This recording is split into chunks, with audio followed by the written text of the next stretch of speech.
Mes parents m'ont abandonné dans un orphelinat parce qu'ils croyaient que ma sœur jumelle était plus intelligente, meilleure et avait plus de valeur.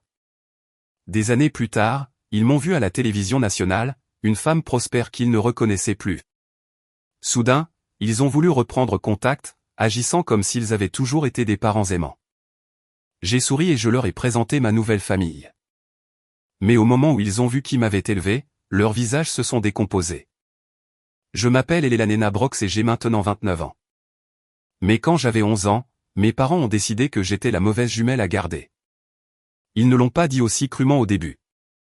Ils ont enrobé cela de mots choisis comme placement spécial, soutien émotionnel et meilleur environnement. Mais j'ai compris ce qu'ils voulaient dire au moment où ma valise a été posée à côté du bureau d'accueil d'un foyer pour enfants de style orphelinat et que ma sœur jumelle était toujours assise en sécurité sur la banquette arrière de notre voiture. Elle était l'intelligente. Elle était la surdouée. Elle était la fille qu'ils présentaient fièrement aux événements scolaires, aux dîners privés et aux réunions de parents.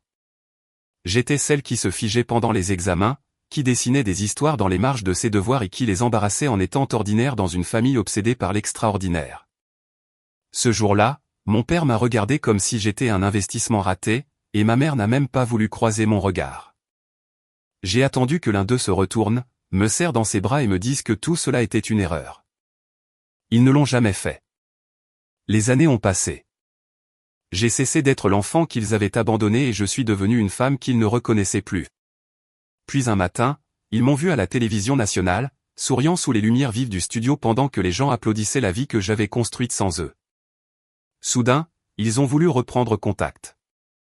Soudain, ils ont agi comme s'ils m'avaient toujours aimé, toujours cru en moi, toujours été fiers. Alors, je les ai invités à dîner et je leur ai dit que je voulais leur présenter ma vraie famille. Mais quand ils sont entrés dans ma maison et ont vu qui m'avait élevé, leurs visages se sont affaissés d'une manière que je n'oublierai jamais. Avant de vous raconter ce qui s'est passé ensuite, dites-moi quel temps il fait là où vous êtes aujourd'hui. Est-ce calme, orageux, ou est-ce que cela ressemble au genre de jour où la vérité finit par éclater? Je suis né dans une maison où l'amour ressemblait à une évaluation de performance. Mes parents, Richard et Meredith Hartley, vivaient à Palo Alto, en Californie, et tout dans notre famille était conçu pour paraître parfait de l'extérieur. Mon père dirigeait l'Institut Hartley pour surdoués, un centre d'apprentissage privé pour les parents riches qui voulaient que leurs enfants soient testés, classés, coachés et polis pour devenir de futures réussites de l'Ivy League. Ma mère travaillait à ses côtés comme consultante en admission. Le genre de femme qui pouvait regarder un enfant de 6 ans et parler de potentiel de leadership comme si elle évaluait une transaction commerciale. Pour les autres parents, ils étaient des experts. Pour moi, ils étaient des juges. Ma sœur jumelle Serena était tout ce qu'ils voulaient que leur fille soit. Elle a lu tôt, résolvait des problèmes de mathématiques pour le plaisir, gagnait des concours d'orthographe et souriait poliment pendant que les adultes la qualifiaient de remarquable. J'aimais Serena, et je crois toujours qu'elle m'aimait. Mais être à côté d'elle, c'était comme se tenir à côté d'une lampe brillante pendant que tout le monde soulignait à quel point j'étais terne. Je n'étais pas stupide. Je n'apprenais tout simplement pas de la même manière qu'elle. Les chiffres se brouillaient quand je paniquais. Les tests chronométrés faisaient trembler mes mains. Je pouvais me souvenir de chaque détail d'une histoire que quelqu'un me racontait, mais je ne pouvais pas toujours finir une feuille d'exercice avant la fin du temps imparti. Pendant que Serena remplissait des cahiers de réponses parfaites, je remplissais les coins des miens de dessins, de petits personnages et de scènes d'histoire que j'inventais dans ma tête. Mon père appelait cela du gaspillage de papier. Ma mère appelait cela fuir la réalité. Au dîner, il ne demandait pas ce qui me rendait heureuse. Il demandait quelle note j'avais eue, quelle note Serena avait eue, et pourquoi je n'avais pas travaillé plus dur. Si Serena obtenait 98, ils célébraient. Si j'obtenais 76, ils avaient l'air embarrassés. Une fois, mon père a tapoté mon bulletin scolaire avec son doigt et a dit, « La moyenne, c'est ce qui arrive quand un enfant refuse de s'élever. » Ma mère a ajouté, « Votre sœur porte le nom des Hartley. Vous amenez les gens à le remettre en question. » J'avais 10 ans quand j'ai compris pour la première fois que dans ma maison, être aimé n'était pas automatique. Il fallait le mériter, et Serena le méritait plus vite que je ne le pourrais jamais. Le pire, c'est que Serena n'a jamais utilisé sa position contre moi. Quand nos parents ne regardaient pas, elle m'aidait avec mes devoirs, me donnait des collations en douce quand j'étais puni, et me chuchotait que j'étais doué pour des choses qu'ils ne comprenaient pas. Mais elle était aussi une enfant. Elle ne pouvait pas me protéger des adultes qui avaient déjà décidé de ma valeur. L'année où tout a basculé, mes parents nous préparaient, Serena et moi, à un examen d'entrée pour une célèbre académie privée pour surdoués. Ils disaient à tout le monde que leurs filles jumelles postulaient toutes les deux. Ils avaient imprimé des brochures de leur institut montrant des enfants souriant sous des mots comme excellence, discipline et potentiel. Derrière les portes closes, je pleurais sur les tests d'entraînement jusqu'à ce que le papier devienne mou sous mes mains. Mon père disait que pleurer était de la manipulation. Ma mère disait que si je les embarrassais, je n'aurais qu'à m'en prendre à moi-même. Serena a réussi l'examen facilement. J'ai échoué. Pas de peu. J'ai échoué si lamentablement que le directeur des admissions a gentiment suggéré que je pourrais bénéficier d'un environnement d'apprentissage différent, avec moins de pression et plus de soutien émotionnel. Mes parents n'ont pas entendu la partie sur le soutien. Ils ont entendu l'échec. Pendant 2 jours, la maison est devenue silencieuse autour de moi. Puis, un soir après le dîner, ma mère m'a dit de faire un petit sac parce qu'ils avaient trouvé un endroit qui pouvait s'occuper d'enfants avec mes besoins. Je pensais que c'était du tutorat. Je pensais que peut-être, pour une fois, ils avaient trouvé de l'aide. Le lendemain matin, ils m'ont conduite de l'autre côté de la baie, dans une résidence pour enfants à Auckland appelée Harbour House. Ce n'était pas exactement un orphelinat à l'ancienne, mais pour une fillette de 11 ans qui regardait ses parents signer des papiers à un bureau d'accueil, cela y ressemblait. Mon père a dit au personnel que j'étais provocatrice, instable et impossible à gérer. Ma mère a dit qu'ils avaient tout essayé. Je suis restée là, mon sac à dos pressé contre ma poitrine, essayant d'expliquer que je n'étais pas méchante. J'avais juste peur. Personne ne m'a demandé ce qui se passait à la maison. Mes parents m'ont dit que c'était temporaire, mais leurs yeux étaient déjà ailleurs. Serena n'a pas été autorisée à entrer. J'ai vu son visage à travers la vitre de la voiture, pâle et humide de larmes, une main pressée contre la vitre. J'ai couru après eux quand ils se sont tournés pour partir. Un membre du personnel m'a doucement tenu les épaules pendant que je criais après ma mère. Elle ne s'est pas retournée. Mon père a ouvert la portière de la voiture, s'est arrêté et a dit « Votre sœur a un avenir. Vous avez besoin de gens formés pour s'occuper d'enfants comme vous. » Puis ils sont partis en voiture. La première semaine, j'ai dormi avec mes chaussures parce que je croyais qu'ils pourraient revenir la nuit pour me ramener à la maison. J'écrivais des lettres tous les jours. Je m'excusais pour mes notes. Je promettais d'arrêter de dessiner. Je promettais de devenir intelligente s'ils me donnaient une autre chance. Aucune réponse n'est venue. La première lettre qui m'a été retournée sans avoir été ouverte portait une marque rouge sur l'enveloppe. C'est à ce moment-là que j'ai réalisé que je n'avais pas été placé quelque part pour guérir. J'avais été retiré pour que la famille Hartley puisse continuer à paraître parfaite sans moi dans le tableau. Harbour House n'était pas cruel, mais c'était solitaire d'une manière que je n'avais jamais connue. Il y avait là des enfants qui avaient perdu leurs parents, des enfants dont les parents étaient en prison, des enfants dont les foyers étaient devenus dangereux, et des enfants comme moi qui avaient encore des parents en vie quelque part. Mais qui avaient été traités comme un inconvénient trop lourd à porter. J'ai arrêté de dire mon nom de famille au bout d'un certain temps parce que Hartley signifiait quelque chose dans cette partie de la Californie. Certains membres du personnel avaient entendu parler de l'institut de mes parents. Quelques-uns semblaient confus en apprenant de qui j'étais la fille. Je pouvais voir la question sur leur visage. Comment des gens qui enseignaient aux autres parents sur les enfants pouvaient-ils laisser leur propre enfant ici? Je me posais la même question chaque nuit. Au début, j'ai attendu que mes parents appellent. Puis j'ai attendu Serena. Puis j'ai attendu n'importe qui. Serena a réussi à envoyer une carte d'anniversaire par l'intermédiaire d'un conseiller scolaire des mois plus tard. Il y avait un minuscule dessin de 2 étoiles à l'intérieur et les mots « Je suis toujours ta jumelle ». J'ai plié cette carte jusqu'à ce que le papier se déchire presque parce que c'était la seule preuve que quelqu'un de mon ancienne vie se souvenait que j'existais. Mes parents ont été invités à des réunions sur la réunification. Ils ont manqué la première à cause d'une conférence.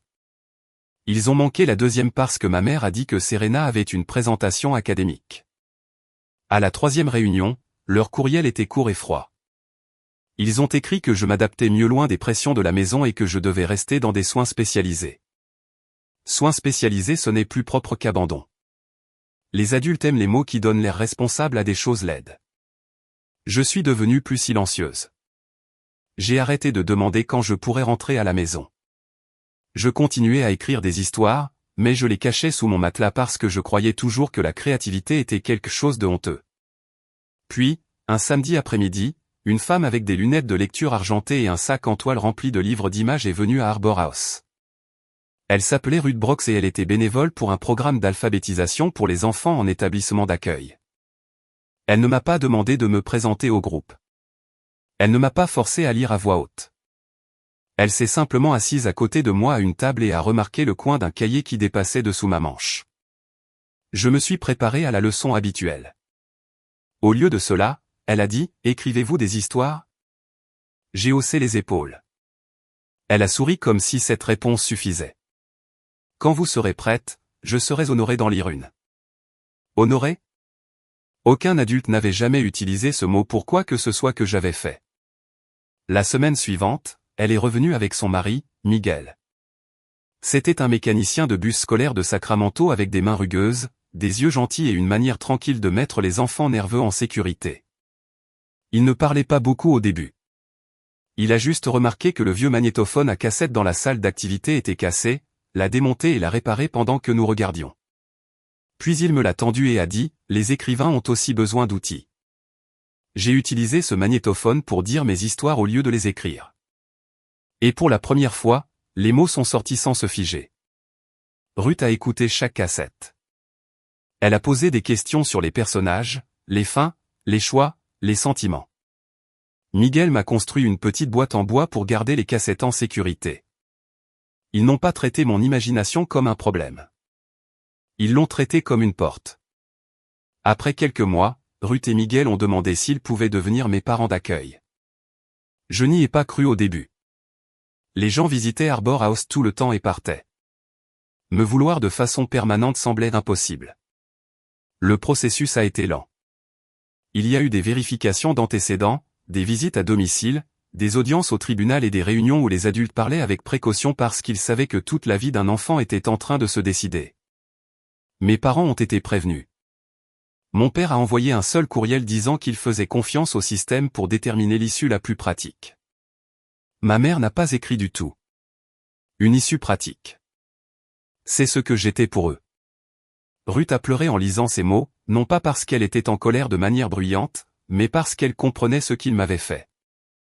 Miguel s'est assis à la table de la cuisine dans leur modeste maison de Sacramento et a dit, « Un enfant n'est pas un projet que l'on abandonne quand ça devient difficile. » J'ai emménagé avec eux au printemps. Leur maison était plus petite que la maison des Hartley, avec des livres empilés sur les tables d'appoint, des tasses dépareillées dans le placard et un jardin où Miguel réparait de vieux vélos pour les enfants du quartier. Pour moi, c'était comme entrer dans la lumière du soleil après des années sous des lumières fluorescentes. Au dîner, personne ne m'a demandé de me comparer à Serena. Ruth m'a demandé ce qui m'avait fait rire ce jour-là. Miguel m'a demandé si je voulais plus de riz. Quand j'ai ramené un B-, je m'attendais à de la déception. Ruth a mis la feuille sur le réfrigérateur parce que mon professeur avait écrit « nette amélioration ». J'ai fixé ce réfrigérateur pendant 10 minutes, en essayant de ne pas pleurer. Finalement, mes parents ont accepté de renoncer à leurs droits. Ils l'ont fait par l'intermédiaire d'avocats, sans lettre personnelle pour moi. Le jour où l'adoption est devenue définitive, Ruth et Miguel m'ont donné un nouveau nom si je le voulais. J'ai choisi Brox parce que je voulais appartenir aux personnes qui étaient restées. Cette nuit-là, Miguel a de nouveau réparé le magnétophone à cassette après qu'il se soit bloqué et Ruth m'a donné un cahier vierge avec mon nouveau nom écrit à l'intérieur. Elena Brox. Pour la première fois, mon nom ne sonnait pas comme un avertissement. Il sonnait comme un commencement. Je ne suis pas devenu une réussite du jour au lendemain. Ce n'est pas ainsi que fonctionne la vraie guérison. Pendant des années, j'ai porté les anciennes voix avec moi. Quand un professeur me rendait un test, j'entendais encore mon père me dire que la moyenne était un échec. Quand quelqu'un faisait l'éloge de Serena en ligne pour une autre bourse ou un autre prix, je sentais cette vieille douleur dans ma poitrine, même si je l'aimais et savais que rien de tout cela n'était de sa faute. Ruth m'a aidé à comprendre que le traumatisme ne disparaît pas simplement parce que la vie s'améliore. Miguel m'a appris que les choses cassées peuvent être réparées, mais pas en prétendant qu'elles n'ont jamais été cassées. Au lycée, j'ai rejoint le club de radio des étudiants parce que parler dans un microphone me semblait plus sûr que de me tenir devant une salle. J'ai commencé à enregistrer de courtes histoires pour les plus jeunes enfants à la bibliothèque où travaillait Ruth. Certains de ces enfants avaient des difficultés à lire. Certains avaient un TDAH. Certains apprenaient l'anglais. Certains croyaient simplement qu'ils étaient stupides parce que des adultes leur avaient dit que l'apprentissage ne devait avoir qu'une seule apparence. Je connaissais ce regard dans leurs yeux. Je l'avais porté pendant des années. Alors, j'ai créé des histoires avec des effets sonores, des dessins, du mouvement et des choix. J'ai demandé aux enfants de mimer des mots de vocabulaire. J'ai transformé des problèmes de mathématiques en petits mystères. J'ai vu des enfants qui détestaient lire se pencher en avant parce que soudain, la leçon ne les jugeait pas. Elle les invitait à entrer. C'est devenu le centre de ma vie. Je suis allé à l'université dans l'État de Washington pour étudier la communication en développement de l'enfant et la conception pédagogique. Je n'ai jamais été la meilleure étudiante dans toutes les matières, mais je suis devenue l'étudiante dont les professeurs se souvenaient parce que je pouvais expliquer des idées compliquées d'une manière que les gens ressentaient. Pendant l'université, j'ai renoué plus ouvertement avec Serena. Une fois qu'elle a eu 18 ans, elle n'a plus eu à cacher chaque message. Elle s'est excusée encore et encore de ne pas avoir arrêté ce qui s'était passé. Je lui ai dit la vérité. Elle avait aussi 11 ans. La faute incombait aux adultes qui avaient choisi l'image plutôt que l'amour. Serena était devenue brillante de la manière que tout le monde attendait, étudiant la science des données biomédicales. Mais je pouvais entendre l'épuisement dans sa voix. Être l'enfant en or ne l'avait pas rendue libre. Cela l'avait rendue responsable de la fierté de nos parents. À peu près à la même époque, je me suis rapproché de Caleb Reed, un étudiant en orthophonie que j'avais rencontré dans le cadre d'un programme de bénévolat sur le campus. Caleb était patient sans être indulgent, honnête sans être cruel, et il comprenait les enfants qui communiquaient différemment. Il n'a jamais traité mon passé comme une histoire tragique à admirer de loin. Il l'a traité comme une partie de moi, mais pas tout moi. Après l'obtention de notre diplôme, nous nous sommes mariés lors d'une petite cérémonie dans le jardin de Ruth et Miguel. Serena est venue, a pleuré pendant les vœux et s'est tenue à mes côtés, bien que nos parents n'aient pas été invités et ne le savaient pas. Caleb et moi avons déménagé à Seattle, où j'ai commencé à animer des ateliers pour les enfants qui avaient été étiquetés comme lents, difficiles, distraits ou moyens. J'ai appelé le programme Bright Bridge parce que c'est ce que je voulais construire. Un pont entre l'enfant et la manière dont son esprit apprenait naturellement. Au début, nous n'avions pas de bureau chic. Nous utilisions des salles de bibliothèque publique, des affiches que je dessinais à la main. Ruth a aidé à concevoir des cercles de lecture. Miguel a conduit des cartons de livres et du matériel d'occasion depuis Sacramento plus d'une fois. Caleb travaillait avec des enfants qui avaient du mal à parler clairement ou à traiter les instructions. J'écrivais des leçons sous forme d'histoire et les enfants répondaient. Un petit garçon dyslexique a lu son premier paragraphe complet dans un microphone et a demandé s'il pouvait envoyer l'enregistrement à sa grand-mère. Sa mère a pleuré si fort qu'elle a dû s'asseoir. Quelqu'un a posté un clip en ligne et il s'est propagé plus vite que nous ne l'avions prévu. Puis une chaîne de télévision locale a appelé. Puis un podcast national sur l'éducation.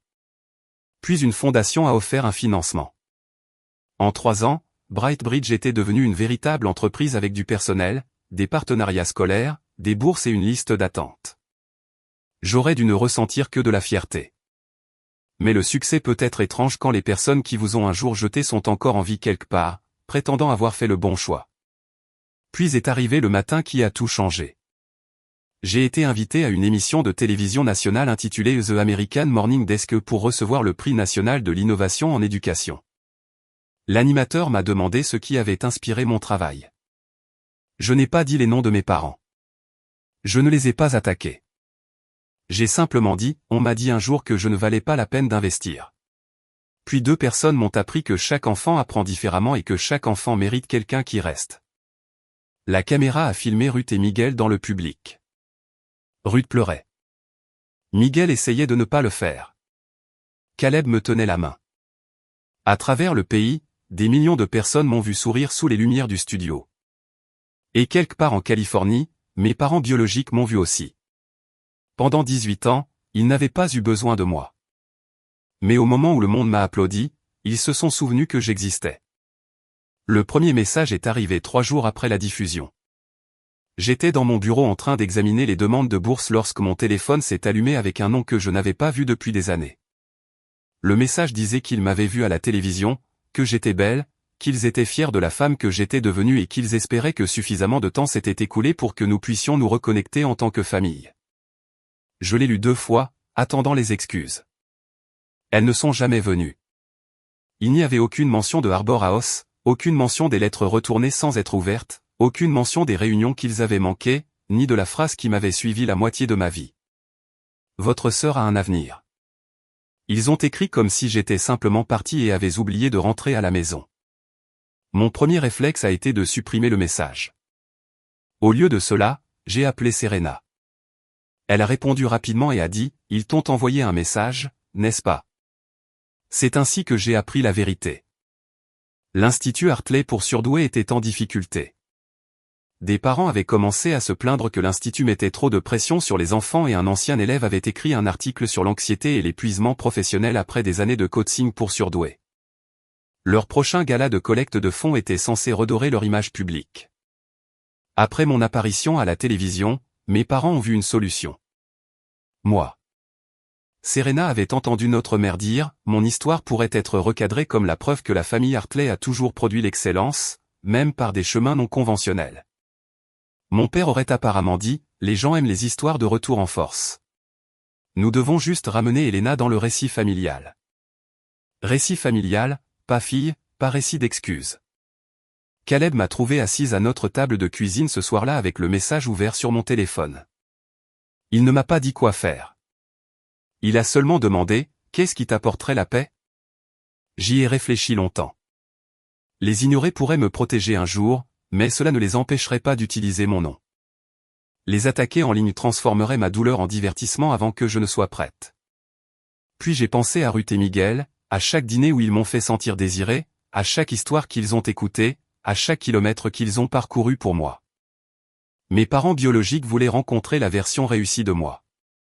Très bien, mais ils allaient rencontrer la vérité à mes côtés. J'ai répondu poliment et je les ai invités à dîner chez moi à Seattle ce samedi-là. Ils ont répondu en quelques minutes, m'appelant Elena Hartley comme si mon nom d'adoption était une phase. Ils ont demandé si nous pouvions prendre quelques photos de famille. J'ai dit que nous verrions comment la soirée se passerait. Ensuite, j'ai invité Ruth et Miguel pour le week-end. J'ai dit la vérité à Caleb et Serena. Serena a décidé de venir aussi. Elle a dit, s'ils essaient de réécrire ce qui s'est passé, je veux être dans la pièce. Toute la semaine, je me suis préparé calmement. Je n'ai pas planifié un piège cruel.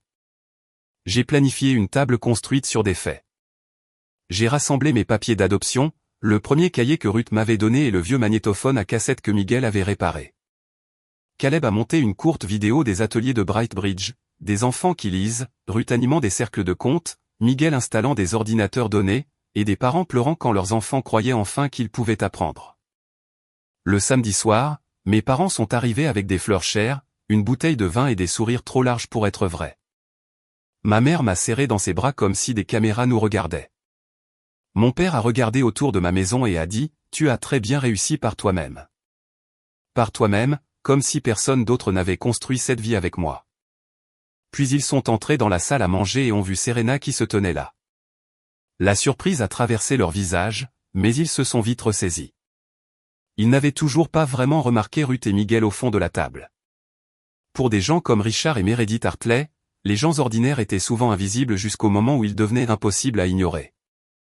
Le dîner a commencé avec le genre de politesse qui rend chaque fourchette trop bruyante. Ma mère a complimenté la table, la nourriture, la maison, tout ce qui la tenait éloignée du passé. Mon père a posé des questions sur Brightbridge comme s'il étudiait une opportunité commerciale. Combien d'élèves servions-nous? Dans combien d'États nous étendions-nous? Avions-nous envisagé des partenariats avec des programmes privés pour surdoués? J'ai répondu simplement et je l'ai regardé calculer. Il n'écoutait pas comme un père. Il écoutait comme un homme mesurant la valeur d'une marque. Ruth était assise tranquillement à côté de Miguel, les mains jointes, les yeux passant de moi aux personnes qui m'avaient abandonné. Miguel avait l'air calme, mais j'ai vu la tension dans sa mâchoire. Serena a à peine touché sa nourriture. Caleb a gardé sa main près de la mienne sous la table, me rappelant que je n'étais pas seul. Au milieu du dîner, ma mère m'a touché le poignet et a dit doucement, « Elena, nous avons manqué tellement de choses. C'est peut-être le bon moment pour la guérison. » Le monde t'a vu à la télévision. Il devrait connaître ton histoire complète. J'ai regardé sa main et je me suis souvenu de la dernière fois où j'avais supplié cette même main de ne pas me laisser partir. Quelle histoire complète? Ai-je demandé. Mon père s'est raclé la gorge. L'histoire d'une famille aux attentes élevées. L'histoire de la résilience.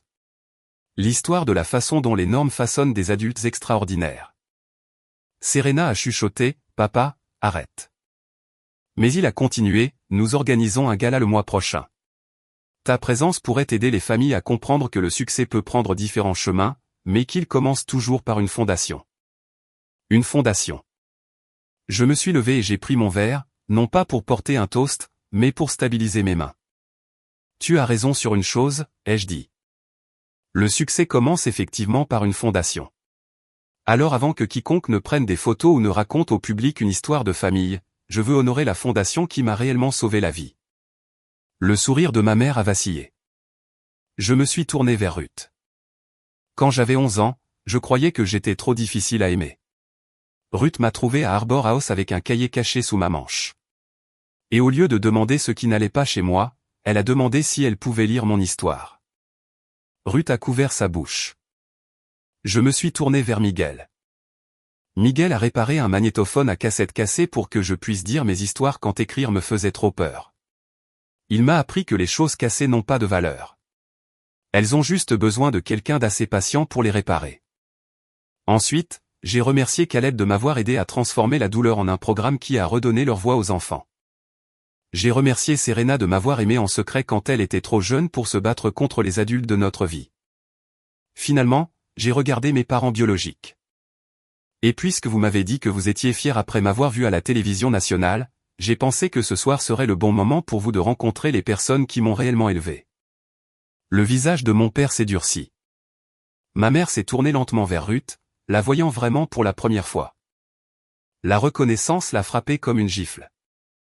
Des années plus tôt, lors d'un panel sur l'éducation à Sacramento, Ruth avait contesté l'affirmation de ma mère selon laquelle les tests pour surdoués pouvaient déterminer l'avenir d'un enfant dès l'âge de 6 ans.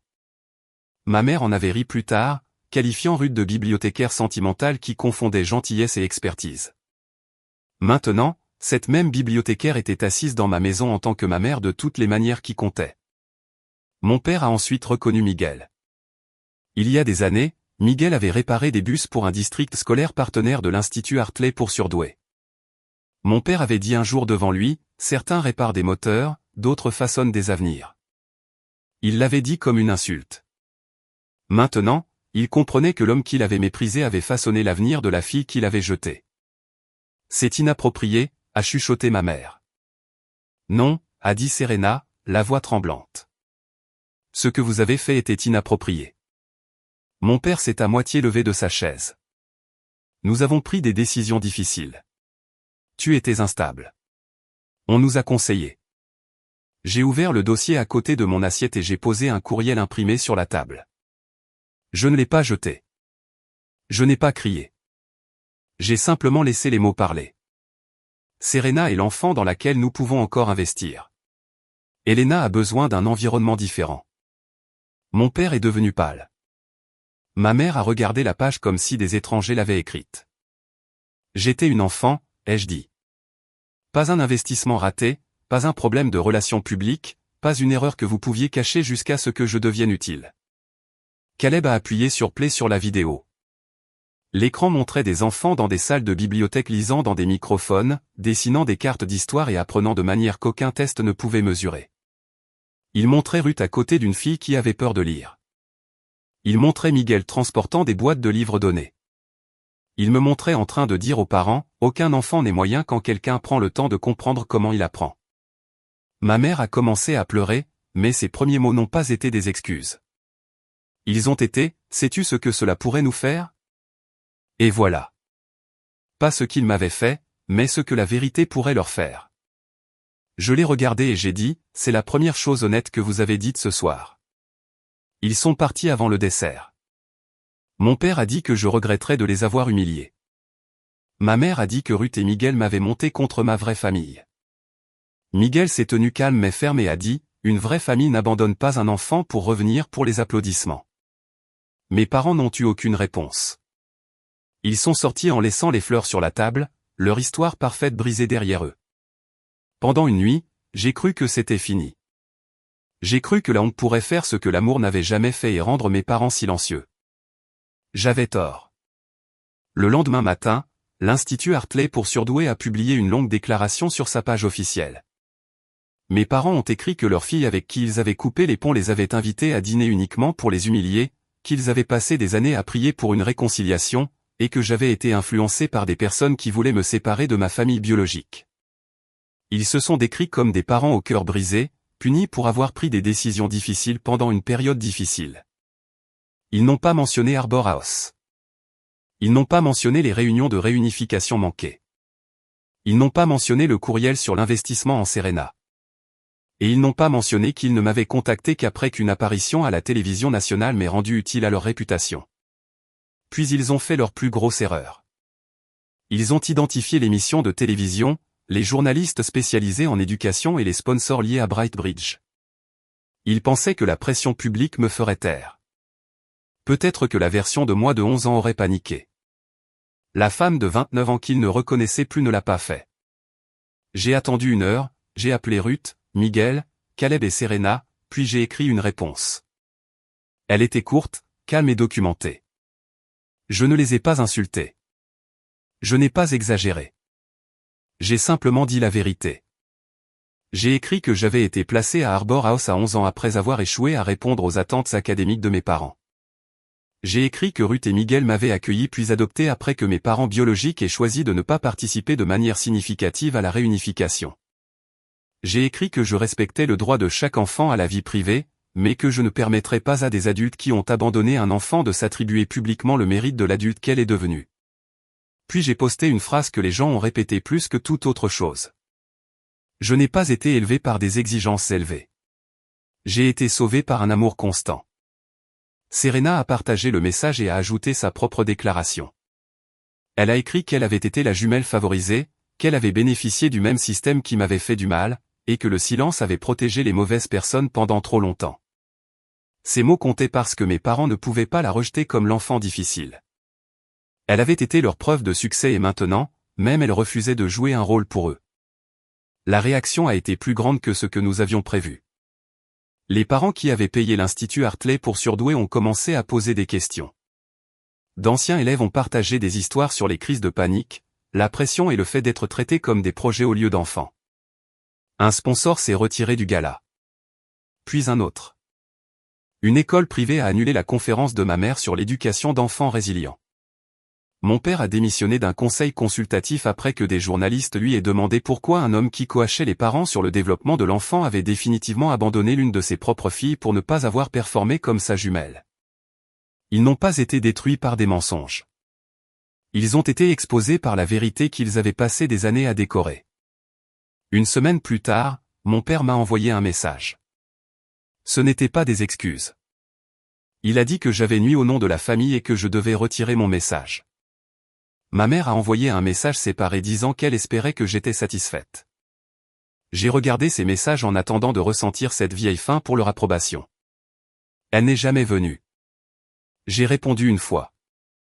J'espère qu'un jour vous comprendrez que les enfants ne sont pas des investissements. Ce sont des personnes. Puis je les ai bloqués. Serena a fait de même 1 mois plus tard. Non pas parce que je le lui ai demandé, mais parce qu'elle en avait assez d'être aimée seulement quand elle leur donnait une belle image. Elle m'a dit quelque chose que je n'oublierai jamais. Ils m'ont appelé la jumelle intelligente toute ma vie, mais ils ne m'ont jamais appris à être heureuse. C'est à ce moment-là que j'ai réalisé que nous avions toutes les deux été piégées dans des pièces différentes de la même maison. La mienne était le rejet, la sienne était l'attente. Aucune n'était de l'amour. Brightbridge a reçu plus d'attention après que la vérité a éclaté, mais j'ai refusé de transformer ma douleur en une marque construite sur la vengeance. Au lieu de cela, Ruth, Miguel, Caleb, Serena et moi avons créé le fonds Aucun enfant n'est moyen pour soutenir les bibliothèques publiques, les programmes pour les jeunes en famille d'accueil et les outils d'apprentissage pour les enfants étiquetés comme trop lents, trop distraits, trop émotifs ou pas assez doués. Lors de notre première collecte de fonds, Miguel portait la même vieille veste de travail qu'il portait toujours. Quand je l'ai remercié ainsi que Ruth sur scène, il a secoué la tête et a dit doucement, « Nous n'avons pas élevé un génie. Nous avons élevé un enfant. » C'était suffisant. Et c'est la leçon que je veux que les gens retiennent de mon histoire. La valeur d'un enfant ne se mesure pas par les résultats des tests, les prix, les bourses ou la fierté avec laquelle les adultes peuvent les exhiber. La vraie éducation ne consiste pas à forcer chaque enfant à devenir impressionnant de la même manière. Il s'agit de patience, de compréhension et d'aider chaque enfant à découvrir comment son esprit s'ouvre. La vraie famille n'est pas toujours les personnes dont vous partagez le sang. Ce sont les personnes qui restent quand vous avez peur, qui écoutent quand votre voix tremble et qui croient en vous avant que le monde ne vous applaudisse. Mes parents sont revenus parce qu'ils ont vu mon succès. Ma vraie famille m'a aimé quand tout ce que j'avais était une valise, un cœur brisé et un cahier rempli d'histoires que personne d'autre ne voulait lire. C'est pourquoi, quand les gens me demandent si je me suis vengé, je leur dis la vérité. Ma vengeance n'a pas été de ruiner mes parents. Ma vengeance a été de devenir impossible à réécrire pour eux.